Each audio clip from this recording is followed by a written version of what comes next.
দর্শক, দেখছিলাম আজকের শোনার পরে অভিষেক বন্দ্যোপাধ্যায় তিনি গিয়েছিলেন, একেবারে ডিজে বাজিয়ে দিয়েছে।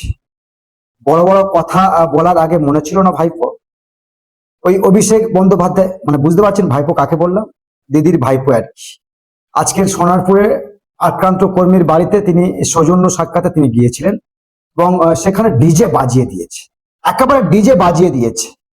তো যেটা ছবি, যেটা খবর, ডিজে বাজিয়ে দিয়েছে কেন বলছি? এই অভিষেক বন্দ্যোপাধ্যায় ফলতার ত্রাস জাহাঙ্গীর খান তার ভোট প্রচারে গিয়ে বলেছিলেন 4 তারিখে ডিজে বাজাবো আর হালকা রবীন্দ্রসঙ্গীত বাজাবো।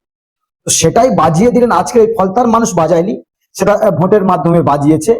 কিন্তু আজকের সোনারপুরের মানুষেরা না হালকা ডিজে আর সঙ্গে রবীন্দ্রসঙ্গীত বাজিয়ে দিয়েছে, যা না তাই করেছে।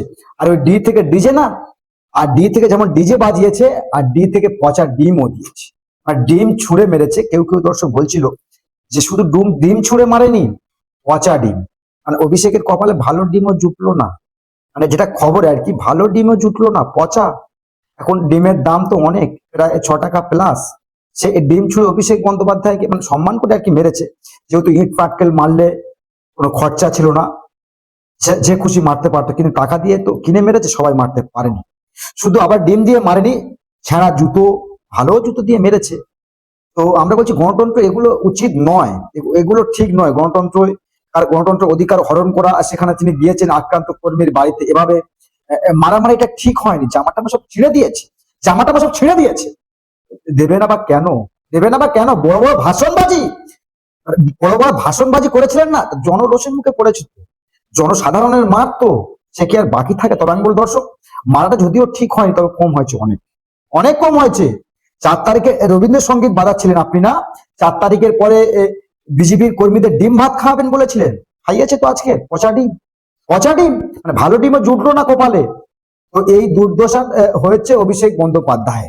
তবে দর্শক, আমরা যেটা বলছি, গণতন্ত্র বাইরে গিয়ে এটা করা ঠিক হয়নি। তবে অভিষেক বন্দ্যোপাধ্যায় হয়তো ভুলে গিয়েছে, তবে ভুলে যাওয়াটা উচিত নয়।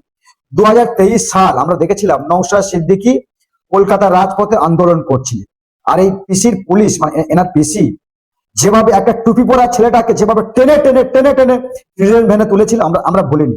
আমরা সেই প্রতিবেদন দেখিয়েছিলাম, সেখানে সংবাদ মাধ্যম অনেক মারও খেয়েছিল। আমরা সেখানে সেই কভার করেছিলাম, নিউজ কভার করেছিলাম, করতে গিয়ে অনেক মারও খেয়েছিলাম, পুলিশের লাঠিচার্জও খেয়েছিলাম। আমরা কিন্তু ভুলে যাইনি এখনো পর্যন্ত।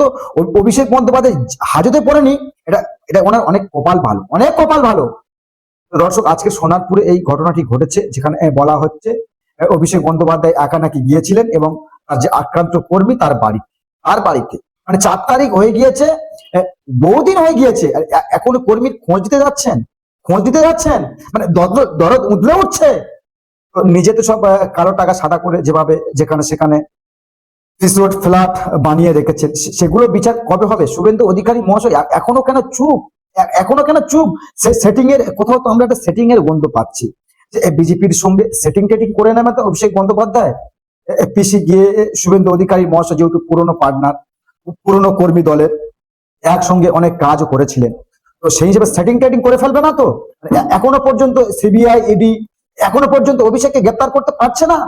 যা দুর্নীতি করে বেরিয়েছে অভিষেকের চালারা, এই ক্যানিং পূর্ব থেকে আর এই ফলতা পর্যন্ত, যা করে বেরিয়ে, যা খুশি তাই।